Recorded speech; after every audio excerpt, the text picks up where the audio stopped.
वास्तविक संख्या। ठीक है, देखो भाई, अब वास्तविक संख्याओं से सबसे पहले अपन क्लास में संख्या के बारे में जानकारी होना चाहिए कि संख्या क्या हो। ठीक है, संख्या के बारे में पूरी जानकारी खाना तुम्हारा लाज है कि संख्या किसे कहते हैं। ठीक है, तो पहले अपन की लाज सबसे पहले पूरी परिभाषाएं जो भी हैं, जितनी भी परिभाषाएं हैं वो तुम्हें याद होनी चाहिए बहुत अच्छे तरीक़ा से। तो सबसे पहले बेटा जैसी बात हो रही है अपनी, ठीक है, वास्तविक संख्याओं की, यानी पूरे लेसन में बेटा संख्या से संबंधित सवाल रहेंगे। अब संख्या क्या हो पहले तो जा समझो। ठीक है, अगर हम तुमसे पूछ लें कि संख्या किसे कहते हैं तो संख्या के बारे में तुम्हें पता होना चाहिए कि संख्या की परिभाषा क्या है। हमने देखे बहुत सारे बच्चे खूब पढ़ लिए लेकिन उन्हें संख्या के बारे में पता नहीं होता है कि संख्या क्या कहलाती है। ठीक है, तो अगर भाई हम संख्या की बात करें, कोई भी संख्या है तो इसे कह सकते हैं हम इकाई या इकाई के मेल को। ठीक है, इकाई या इकाई के, ठीक है, मेल को क्या कहते हैं, को संख्या कहते हैं। बात समझना, इकाई या इकाई के मेल को क्या कहते हैं, संख्या कहते हैं। अब हमने जो लिखो है दिख रहा हो क्या नहीं है? अरे ये मैं अक्षर दिख रहा है क्या नहीं? ठीक है, मतलब उन्हें ज़्यादा वाइट दिख रहा हो केवल। ठीक है, चलो देखो, तो इतनी बात क्लियर हो गई अपनी। ठीक है, संख्या पद्धति में पहली बात करें हैं, ठीक है, बात तो सही है, कालो अब चलन लगे अब धीरे धीरे। तो भाई संख्या की बात करें तो संख्या क्या होगी, इकाई या इकाई के मेल को क्या कहते हैं हम, संख्या कहते हैं। तो पहला नंबर है भाई तुम्हारे लाजे संख्या के बारे में अच्छे तरीके से जानकारी होनी चाहिए कि इकाई या इकाई के मेल को क्या कहते हैं हम, संख्या कहते हैं। अब बेटा इकाई की बात करें अपन, थोड़ा सा समझें इसकी लाजें कि इकाई क्या होती है अपनी। तो इकाई के जो अंक होते हैं बेटा, अपन इकाई में 0, ठीक है, 1 2 3 4 5 6 7 और 8 और कितना 9। इनके अलावा बेटा इकाई में जो भी नंबर होते, कोई भी संख्या लिखी जाए, ठीक है, तो अपन वह संख्या, इकाई में जो भी संख्या होती हैं, जितनी भी अपनी संख्याएं लिखी जाती हैं, ठीक है, तो इनमें 9 अंकों का प्रयोग किया जाता है। कोई भी संख्या लिख लो। तो भाई देखो संख्या की बात करें, ठीक है, तो हम देख रहे हैं जैसे में अपन देखें इसकी संख्याएं क्या होंगी। तो जैसे बेटा इकाई या इकाई के मेल को क्या कहते हैं, संख्या कहते हैं। तो अब हम बात करें बेटा, हमने इतना लिख दो केवल 8, तो जा भी एक का है संख्या। लेकिन बेटा एक इकाई का अंक लिया, मान लो हमने 4, और एक और संख्या ले ली बेटा हमने 2, तो ये 2 अंक इकाई के हैं। लेकिन इकाई या इकाई के मेल जो मिल जाए तो जो लिखा हुआ है ये भी अपनी एक संख्या कहलाएगी। 42 भी एक संख्या है। और भी हम इस प्रकार से इकाई को जोड़ करके, जैसे मान लो 1 2 5 लिख दो, तो इकाई से मिल करके जो 125 एक संख्या कहलाएगी। तो बात क्या होगी अपनी, ठीक है, सबसे पहले हम संख्या किसे कहते हैं, तो परिभाषा है इकाई या इकाई के मेल को क्या कहते हैं, संख्या कहते हैं। ठीक है, जैसे इकाई के जो बहुत सारे नंबर हैं अपने, ठीक है, तो हम इनको मिला करके कोई भी संख्या बना सकते हैं। अब बात आती है बेटा नंबर 2, ठीक है, प्राकृतिक संख्याओं की। हम बात करें प्राकृतिक संख्या किसे कहते हैं। भाई प्राकृतिक संख्या सबसे ज़्यादा इम्पोर्टेंट इतनी से शुरुआत होता है अपनी प्राकृतिक संख्याओं से। तो पहला नंबर है अपन के लाज है, ठीक है, संख्या, और दूसरा है प्राकृतिक संख्या। तो प्राकृतिक संख्या तुम्हें पता होना चाहिए कि ऐसी संख्या जिनका प्रयोग कहाँ किया जाता है, वस्तुओं को गिनने में किया जाता है, उन्हें हम क्या कहते हैं भाई, प्राकृतिक संख्या। तो जैसे बेटा अपने हमेशा कभी भी कोई भी वस्तु या चीज़ों को गिना जाएगा तो क्या कहलाएंगे, पहले अपन 1 फिर 2 3 4 5 डॉट डॉट डॉट। यहाँ पे एक चीज़ क्लियर हो पा रही है, ठीक है, यानी जो प्राकृतिक संख्याएं हैं अपनी वे संख्याएं, इसको लिख सकते हैं हम वे संख्याएं जिनका प्रयोग वस्तुओं की गणना करने में या गिनने में किया जाता है। ठीक है, वस्तुओं को क्या करने में, गिनने में। ठीक है, गिनना है अपन की लाजें, गिनने में, ठीक है, प्रयोग किया जाए, जिनका प्रयोग वस्तुओं को गिनने में प्रयोग किया जाता है, वो क्या कहलाती हैं, अपनी प्राकृतिक संख्याएं। जी हमेशा 1 से चालू हो, 1 2 3 4 और जो गया 5 के बाद 6 7 8 डॉट डॉट डॉट अनंत तक, कहीं तक भी जा सकती हैं जी संख्या।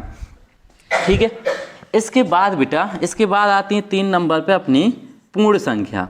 ठीक है, पूर्ण संख्या अगर तुमसे हमने पूछ लिया गया, कई बार विकल्प में भी क्वेश्चन आ जाते हैं। अब हमने कहा गया, ठीक है, इस प्रकार से एक क्वेश्चन हम दे देते हैं यहाँ पे, हमने कहा 0, ठीक है, एक प्राकृतिक संख्या है। ठीक है, अगर 0 एक प्राकृतिक संख्या है या नहीं है तो तुम्हें बताऊँ नहीं। अब 0 प्राकृतिक संख्या नहीं है, क्या है कि गिनती वाली जो संख्या होती हैं कहाँ से इस्तेमाल होती हैं, अपने 1 से। 1 2 3 4 5 ये सब अपनी क्या है, प्राकृतिक संख्या है। लेकिन पूर्ण संख्या बेटा इसके इलाज अपन दो तरीका से परिभाषित कर सकत। हम ऐसे कभी भी कह सकते इसके इलाज जो प्राकृतिक संख्या है वे संख्या जो 0 से शुरू होती हैं। 0 आ गया अपना 1 आ जाए, फिर 2 आ जाए, फिर 3 आ जाए, फिर 4 आ जाए, डॉट डॉट डॉट। या फिर जो प्राकृतिक संख्या हैं, प्राकृतिक संख्याओं में कि काय को सम्मिलित कर दिया जाए, 0 को। अगर 0 को हम मिला दें इन्हीं संख्याओं में तो जो पूरी संख्याएं बनेंगी ये सभी संख्याएं अपनी क्या कहलाती हैं, पूर्ण संख्याएं कहलाती हैं। पूर्ण संख्याओं में मान कभी बेटा दशमलव में नहीं होते अपने, ठीक है, ये बात ध्यान रखना। ये जो संख्या है अपनी पूर्ण संख्या कहलाएंगी, इनके मान दशमलव में नहीं होंगे। तो ये संख्या कहाँ से चालू होती हैं, अपनी 0 से चालू होती हैं। अब इसके बाद बात करेंगे भाई, सबसे पहली बात तुम्हें संख्या स्पष्ट होना चाहिए। दूसरी बात प्राकृतिक संख्या है जिनका प्रयोग वस्तुओं को गिनने में किया जाता है, ठीक है। पूर्ण संख्या क्या होगी, वे संख्याएं जो 0 से शुरू होती हैं, प्राकृतिक संख्याओं में 0 को मिला दिया जाए तो ये इस प्रकार की संख्या क्या कहलाती हैं, अपनी पूर्ण संख्याएं कहलाती हैं। अब बात आती है बेटा इनके अलावा जो भी संख्याएं हैं अपनी उन्हें देखेंगे हम, ठीक है, यहाँ पे ध्यान देना। अब बात करते हैं बेटा हम पूर्णांक की, ठीक है। पूर्णांक क्या है, अब पूर्णांक क्या होते हैं इस चीज़ को समझने की कोशिश करना। पूर्णांक से संबंधित अभी इन पे अपन देख रहे हैं क्वेश्चन किस प्रकार से बन सकते हैं, जितने भी क्वेश्चन हैं आसानी से कर लो। देखो भाई पूर्णांक की बात करें तो भाई प्लस की हुए धनात्मक, ठीक है। सबसे पहले तो धनात्मक कहने का मतलब है बेटा प्लस वाली कोई भी संख्या, धनात्मक या ऋणात्मक। ऋणात्मक का मतलब है, ठीक है, माइनस की कोई भी संख्या, धनात्मक या ऋणात्मक, समझने की कोशिश करें ना, ठीक है। जो भी धनात्मक संख्याएं हैं, ऋणात्मक संख्याएं हैं, उन संख्याओं में बेटा अगर हम 0 को यानी 0 को सम्मिलित कर दें तो सभी संख्याएं, जितनी भी संख्याएं बनती हैं वे सभी संख्याएं क्या कहलाती हैं, पूर्णांक कहलाती हैं। मतलब बेटा हम संख्या रेखा के माध्यम से देखेंगे तो यहाँ पे अपना 0 है, यहाँ पे 1 लिखा होगा, 2 3 ये प्लस वाली संख्या है, एक तरफ -1 -2 -3 इस प्रकार से।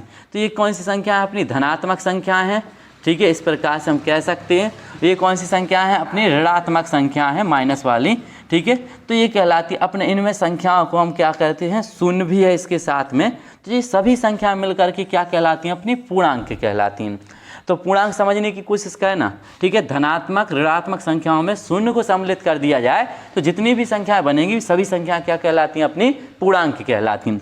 अब बेटा पूर्णांक के प्रकार की बात करें तो ये 3 प्रकार के होते, देखो धनात्मक पूर्णांक, धनात्मक पूर्णांक। अगर बात करें भाई धनात्मक पूर्णांक की तो जो प्लस वाली जितनी भी संख्याएं हैं अपना 1 2 3 इनके आगे हम प्लस भी लगा सकते हैं, इस प्रकार से 4 5 डॉट डॉट डॉट कोई भी संख्या, तो ये संख्या जो होगी अपनी क्या कहलाएगी, धनात्मक पूर्णांक कहलाएगी, ठीक है। ये सभी संख्या। नंबर 2 बात करें भाई हम ऋणात्मक पूर्णांक की, तो ऋणात्मक पूर्णांक का कहने का तात्पर्य क्या होता है, ऋणात्मक पूर्णांक तो ये जो जितनी भी माइनस वाली संख्याएं होती हैं इस प्रकार से -1 -2 -3 -4 डॉट डॉट, ठीक है। यहाँ से अभी देख रहे हैं हम कौन सा क्वेश्चन बनेगा, तो ये ऋणात्मक पूर्णांक है, ठीक है। और अगला होता है अपना शून्य पूर्णांक। अगर शून्य पूर्णांक की बात आती है तो ये क्या कहलाएगा, केवल 0, ठीक है। तो ये अपना पूर्णांक जो है 3 प्रकार के, धनात्मक ऋणात्मक और शून्य पूर्णांक, ठीक है। देखो भाई अगर हम 2 संख्याओं में पूछें, जैसे हमने लिख दिया 2 और यहाँ पे लिख दिया 4, अब तुमसे कही कि कौन सी संख्या बड़ी है और कौन सी छोटी है, तो तुम्हें साफ समझ आ रहा होगा, ठीक है। यहाँ पे अगर पूर्णांक की बात करें तो ये वाला जो पूर्णांक है ये कैसा होगा, बड़ा, और ये कैसा होगा, अपना छोटा। इतनी बात तो स्पष्ट है। लेकिन बेटा इतना अपन ध्यान देना, माइनस में अगर ऐसी कंडीशन बन जाए कहूँ तो क्या हो जाए, जैसे हमने मान लो एक संख्या और ली, ठीक है, -2 और -4। अब कहीं के इनमें कौन सी संख्या बड़ी है, कौन सी संख्या छोटी है, तो यहाँ पे ये वाला क्वेश्चन पूर्णांक से संबंधित हो सकता है। तो तुम कौन सी संख्या इसमें बताओ कि जा बड़ी है और जा छोटी है, तो -4 जो है वो कितनी है, कैसी संख्या होगी, छोटी संख्या, और -2 कैसी होगी, बड़ी संख्या। ये बात ध्यान रखना। देखो यहाँ पे क्या होता है कि माइनस की जितनी छोटी संख्या हो, अब भाई देखो इस तरफ वाली संख्या बड़ी होती है और इस तरफ वाली संख्या छोटी। अगर -1 और -2 की बात आ जाए, ठीक है, इन दोनों संख्याओं की, तो -1 कैसी संख्या होगी, अपनी बड़ी, और -2 कैसी संख्या होगी, अपनी छोटी संख्या। तो यहाँ पे इस चीज़ का हमें ध्यान देना है कि माइनस की कभी भी संख्या आ जाए अपनी, तो वह जितनी छोटी हो जाए उतनी ही बड़ी मानीजिए, ठीक है। तो माइनस की छोटी संख्या जो होती है वो बड़ी, 2 माइनस की संख्याओं में ये रूल लगता है। तो भाई पूर्णांक भी शायद क्लियर हो गए होंगे कि पूर्णांक का होता अपन के लिए आ जाए। तो इनकी परिभाषाएं अपन के लिए आ जाए, सबको लिखने हैं, ठीक है। संख्या किसे कहते हैं, प्राकृतिक संख्या क्या है, पूर्ण संख्या क्या है, ठीक है। इसके बाद है पूर्णांक, यानी पूर्णांक क्या है। तो इतनी बात स्पष्ट है। और आगे, ठीक है। तो अपनी संख्या का हो सकत, अब ध्यान देंगे, अपनी संख्या है बेटा सम संख्याएं। अगर हमने कहा सम संख्या किसे कहते हैं, सम संख्याएं, ठीक है, किसे कहते हैं, सम संख्याओं की बात आ गई, ठीक है। तो अपनी 4 परिभाषाएं हो चुकी हैं, 5वीं देखो, ठीक है। अपनी क्या है, सम संख्या। तो सम संख्या किसे कहते हैं, इस बारे में विचार करना है। अब हमने कोई भी संख्या तुम्हारे सामने दे दी, तुम्हें कैसे पता चले कि यह सम संख्या है कि विषम संख्या है। जैसे बेटा देखो, एक चीज़ समझने की कोशिश करना, हमने लिखा 21 और एक लिखा 22। अब इन दोनों संख्याओं में एक सम संख्या और एक सम संख्या नहीं है, तो हम किस प्रकार से पहचान सकते हैं कि सम संख्या कौन सी होती है और विषम संख्या कौन सी होती है। तो भाई सम संख्याओं की बात कर लें पहले, फिर कर रहे हैं विषम संख्याओं की बात। तो भाई सम संख्याएं क्या कहलाती हैं, इस चीज़ को समझना। तो सम संख्याएं जितनी भी होंगी सम संख्याएं, ठीक है, तो हम कह सकते हैं बे संख्याएं, बे संख्याएं, ठीक है, जो दो से ठीक है पूर्णतः। अब बेटा यहाँ पे एक शब्द का इस्तेमाल हुआ, पूर्णतः विभाज्य होती हैं, विभाज्य होती हैं। अब समझने की कोशिश करना, होती हैं, ठीक है। वे संख्या जो 2 से पूर्णतः विभाज्य होती हैं। मगर मतलब कहने का तात्पर्य ऐसा है कि जैसे 22 है, इसमें हमने 2 को भाग दो, ठीक है। अब जैसे तुमने 2 को भाग दो, विभाज्य करने को मतलब भाग दे बहुत, ठीक है। 2 एकम 2, तो क्या बचे अपना शेषफल लेते हैं 0, ठीक है। अंक उतारे 2 के, फिर 2 एकम 2, ठीक है। एक बार जैसे 2, तो शेषफल क्या होगा 0, यानी जिसको शेषफल 0 आ रहा बा को पूर्णतः विभाज्य संख्या, यानी 2 से ज्यादा संख्या कट रही। तो ऐसी संख्याएं जो 2 से पूर्णतः विभाज्य होती हैं, जैसे बेटा अपन 2, 4, 6, 8, 10, 12 ... बहुत सारी संख्या हम कह सकते हैं इस प्रकार से, ठीक है। ऐसी संख्याएं सभी क्या कहलाती हैं, अपनी सम संख्याएं कहलाती हैं। अब बात करते हैं अगले टॉपिक की। भाई अगला टॉपिक है अपनी विषम संख्या। देखो विषम संख्या क्या होती, विषम संख्या, ठीक है। विषम संख्याओं की बात करें तो विषम संख्या हमें ध्यान देना है। तो भाई यहाँ पे परिभाषा क्या हो जाएगी कि वे संख्याएं, यहाँ पे हम बात करें वे संख्याएं जो, ठीक है, 2 से, ठीक है, 2 से पूर्णतः। अब बेटा यहाँ पे भी विभाज्य तो होंगे लेकिन पूर्णतः, ठीक है, विभाज्य नहीं होती हैं, विभाज्य नहीं होती हूँ, ठीक है।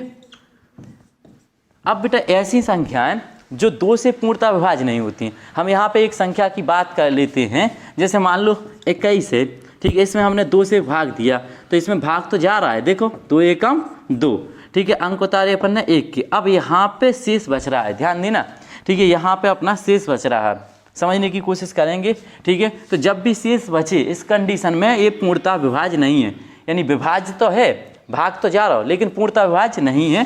तो इस प्रकार की संख्या क्या कहलाती हैं, अपनी विषम संख्या। जैसे भाई 1 भी कह सकते, 3 कह सकते, 5, 7, 9, 11, 13 ... इस प्रकार से हम कह सकते हैं कि ये सभी संख्या अपनी कैसी होंगी, विषम संख्या कहलाती हैं।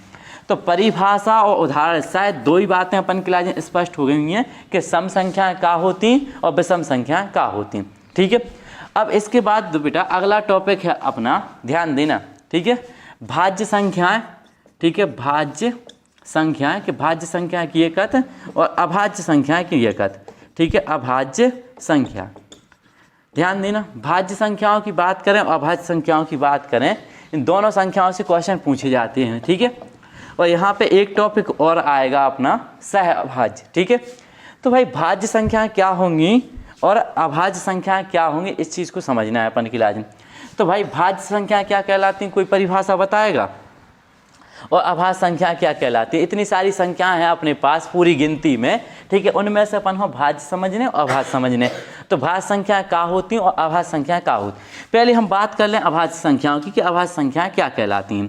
देखो ध्यान देना है, ठीक है, हाँ, ऐसी संख्याएं भाई, ऐसी संख्याएं जो केवल एक व, ठीक है, स्वयं का मतलब खुद, ठीक है, ऐसी संख्याएं जो एक और स्वयं से विभाज्य हों, विभाज्य, ठीक है, होती हैं, समझेंगे इस बात को, होती हैं, उन्हें क्या कहते हैं हम, अभाज्य संख्याएं, ठीक है। अभाज्य संख्याएं जैसे बेटा तुम्हारे देखो, जे हम बात कर रहे हैं, एक की बात नहीं कर रहे, ठीक है। देखो भाई क्या है अपना 2, ठीक है, 2 बेटा इसमें भाग जाता है अपना, जैसे मान लो पूरी गिनती की बात करें, ठीक है, 2, 3, 4, 5, 6, 7, 8 और इस प्रकार से 9, 10, 11 कोई भी संख्या हो सकती है अपने, ठीक है। और भाई इसकी परिभाषा की बात करें तो ऐसी संख्याएं जो एक व स्वयं, ठीक है, के अलावा अन्य संख्या से कट जाए या अन्य संख्या, ठीक है, से कैसी होती है, विभाज्य हो, ठीक है, विभाज्य होती हैं। भाई देखो यहाँ से परिभाषा से स्पष्ट हो जाएगा, ऐसी संख्याएं, ठीक है, अपनी अभाज्य संख्याएं कहलाती हैं, ध्यान देना, ठीक है, जिसमें बेटा एक और स्वयं का भाग जाता है। स्वयं से विभाज्य हों, कहने का मतलब एक से और स्वयं से विभाज्य होंगी तो वो क्या कहलाएंगे, अपनी अभाज्य संख्याएं। लेकिन भाज्य संख्याएं ऐसी संख्याएं जो एक और स्वयं के अलावा, एक और स्वयं के अलावा अन्य किसी और संख्या से भी विभाज्य हो, अन्य किसी संख्या से विभाज्य होनी चाहिए, तो ऐसी संख्या क्या कहलाती हैं, अपनी भाज्य संख्याएं। जैसे हम बात करें 2 की, तो 2 क्या है, देखो भाई इसमें 1 से भाग जा रहा है और स्वयं 2 से भाग जा रहा है। जिसमें बेटा 1 और स्वयं से भाग जाता है वो संख्या कैसी हो, तो अपनी अभाज्य संख्या, यानी वह अभाज्य संख्या है। लेकिन भाई 3 की बात करें, इसमें भी अपना 1 से और स्वयं 3 से भाग जा रहा है और कोई संख्या से तो भाग जा नहीं रहा, तो ये भी क्या कहलाएगी, अपनी अभाज्य संख्या। अब बात आती है 4 की। अब 4 को ध्यान दो, इसमें देखो 1 से भी जा रहा, ठीक है, स्वयं 4 से भी जा रहा और 2 से भी जा रहा। जिसमें अन्य किसी संख्या से भाग जाता है, अन्य कोई भी संख्या से भाग जाता है तो वो क्या हुआ, तो अपनी भाज्य संख्या, यानी 1 से और स्वयं से और अन्य से जब किसी संख्या में भाग जाता है, विभाज्य होती है संख्या, तो वह क्या कहलाती है, अपनी भाज्य संख्या कहलाती है।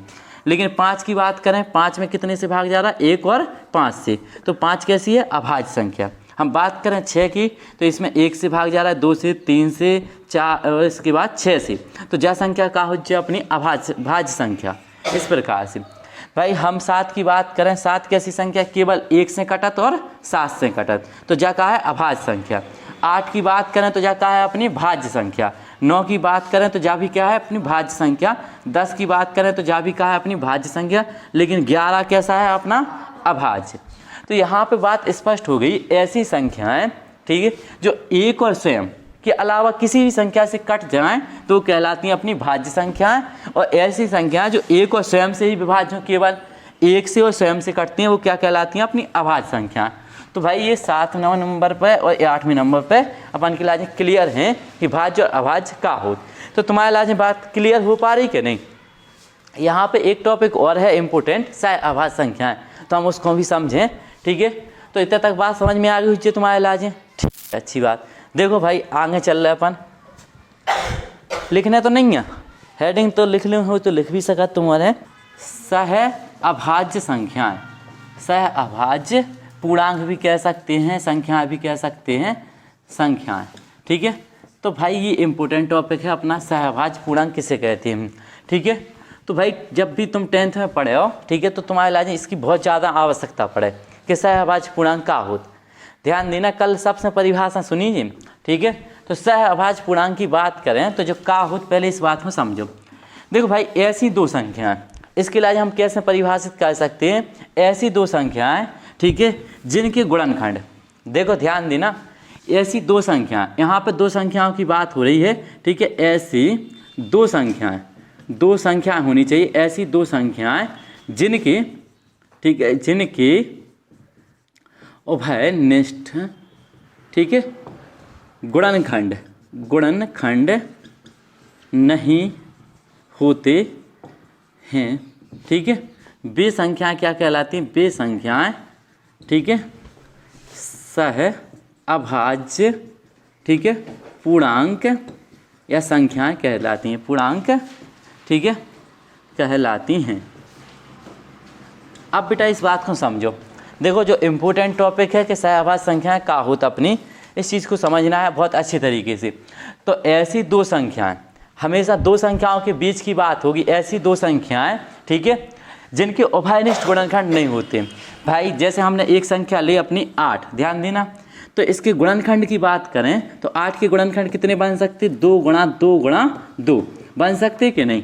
और एक संख्या और ली हमने 9, ध्यान देना, ठीक है। इस प्रकार से 9 के गुणनखंड कितने बने, 3 गुणा 3। अब भाई इसके गुणनखंड और इसके गुणनखंड, ठीक है, इस प्रकार से हम कह सकते हैं कोई मैच तो नहीं कर रहा हो, इसके गुणनखंड और इसके गुणनखंड आपस में मिलने नहीं चाहिए। तो ऐसी संख्या अपन कह सकते हैं जैसे में, ठीक है, 8 का है 9, 8,9 के गुणनखंड आपस में मिल तो नहीं रहे, तो ये अपनी आपस में क्या कहलाएंगी, सहभाज्य पूर्णांक कहलाएंगे या सहभाज्य संख्याएं कहलाएंगी। लेकिन हमने क्या कह दी कि 8,12, तो अब तुम्हें चेक करने के जी सहभाज्य पूर्णांक हैं क्या नहीं है। तो 8 के गुणनखंड 2 गुणा कितने हो गए 2, 12 के गुणनखंड कितने हुई हैं 2 गुणा, ठीक है 2 गुणा कितने हो गए 3। अब भाई इसके गुणनखंड तो मैच कर रहे, तो भाई ऐसी संख्या अपनी सहभाज्य पूर्णांक नहीं होती हैं जिनके गुणनखंड मिलत हैं। या फिर अपन सिंपल भी कह सकते हैं, जैसे हमने एक संख्या ली 8 और 9 कि जी दो ही संख्या आपस में किसी संख्या से कट रही, नहीं कट रही। अगर जी संख्या आपस में नहीं कट रही 8,9, ठीक है, तो अगर जी किसी संख्या से विभाज्य नहीं है तो ये कैसी संख्या है अपनी सहअभाज्य, ध्यान रखना, ठीक है। लेकिन बेटा जैसे हमने कि 8,12, अब बेटा जय संख्या सहअभाज्य है कि नहीं है, ठीक है, तो जय नहीं है। क्यों नहीं है, काहे के देखो 2 की पहाड़ी से 4 बार में और जा कितनी बार में 6 बार, ये इस प्रकार से कट जाती हैं जो संख्याएं वे सहअभाज्य पूर्णांक नहीं होती हैं, ठीक है। यानी उभयनिष्ठ गुणनखंड से भी कह सकत या फिर अपन डायरेक्ट भी समझ सकत। जैसे 13, बेटा 14 है, ये संख्या क्या कहलाएंगी अपनी सहअभाज्य कहलाएंगी, काहे कि इनके गुणनखंड आपस में मैच नहीं करें, ठीक है। इस प्रकार से 31,25 है, ठीक है। इस प्रकार से कोई भी हम संख्या ले लें कि गुणनखंड नहीं मिलने चाहिए तो ये कहलाती हैं अपनी सहअभाज्य संख्या या सहअभाज्य पूर्णांक, ठीक है। तो हम इस प्रकार से समझ सकते हैं। अगर भाई गुणनखंड मिल गए तो अपनी सहअभाज्य पूर्णांक नहीं है, बस इतनी बात ध्यान रखना। गुणनखंड अलग अलग होने चाहिए, इसके गुणनखंड करके देख सकते हो कि गुणनखंड अलग अलग हैं तो क्या कहलाएंगे अपनी सहअभाज्य पूर्णांक कहलाती हैं, ठीक है। अब भाई अगले टॉपिक की बात करें, ठीक है, 2 संख्या और रह गई अपनी। देखो भाई हम क्या कह सकते हैं, ठीक है, यहाँ पे अब बात करने वाले हैं हम भाई, ठीक है, परिमेय संख्याओं की, ठीक है। 10वां नंबर है अपनी, ठीक है, परिमेय संख्या, ठीक है। और एक और संख्या होती है अपनी, ठीक है, अपरिमेय संख्या, अपरिमेय संख्या, ठीक है। इसके बाद एक संख्या और है अपनी, उसको भी हम समझ लेंगे, ठीक है। देखो भाई परिमेय संख्याएं क्या होती हैं, पहले इस चीज़ को समझेंगे, ठीक है। परिमेय संख्याओं की बात करें कि परिमेय संख्या क्या कहलाती हैं, तो भाई इसके लिए हम कई प्रकार से परिभाषित कर सकत, ठीक है, ध्यान देना, कई प्रकार से हम इसको परिभाषित कर सकते हैं। लेकिन एक चीज़ और समझो, ठीक है, कि हमें परिभाषा देना केवल परिमेय संख्याओं की कि परिमेय संख्या होती क्या है, ठीक है। तो भाई ध्यान देंगे, अच्छे तरीके से समझेंगे तो तुम्हारा इलाज बिल्कुल क्लियर हो जाए। इसके लिए हम परिभाषा 2-3 प्रकार से दे सकते। हम कह सकते कि ऐसी संख्याएं जो भिन्न के रूप में लिखी जाती हैं, अगर संख्या अपनी भिन्न के रूप में लिखी जा रही तो वो क्या कहलाएंगी अपनी परिमेय संख्या। या फिर हम क्या कह सकते, वे संख्याएं जो P/Q के रूप में, P/Q के रूप में, ठीक है, लिखी जाती हैं, लिखी जाती हैं, ठीक है, उन्हें क्या कहते हैं। अब बेटा P/Q का मतलब समझो पहले तो, ठीक है, P/Q के रूप में लिखी जाती है, उन्हें परिमेय संख्या कहते हैं। लेकिन इसकी एक शर्त है कि Q का मान क्या नहीं होना चाहिए, 0, यानी बटे वाली संख्या का मान क्या नहीं होना चाहिए अपना, 0 नहीं होनी चाहिए। इस प्रकार की संख्या अपनी परिमेय संख्या कहलाती हैं। अब P/Q का मतलब क्या है, इसका मतलब है भाई अंश तथा हर, ठीक है, वे संख्याएं जो अंश और हर के रूप में, जैसे भाई 2/5 लिख दो, 2/7 लिख दो, 2/3 लिख दिया, कोई भी संख्या आ जाए बटे के रूप में, तो इस प्रकार की संख्या क्या कहलाती है अपनी परिमेय संख्या कहलाती है। तो वे संख्याएं जो P/Q के रूप में लिखी जाती हैं उन्हें परिमेय संख्या कहते हैं। लेकिन Q का मान क्या नहीं होना चाहिए, 0, यानी बेटा बटे की संख्या कभी 0 नहीं होनी चाहिए।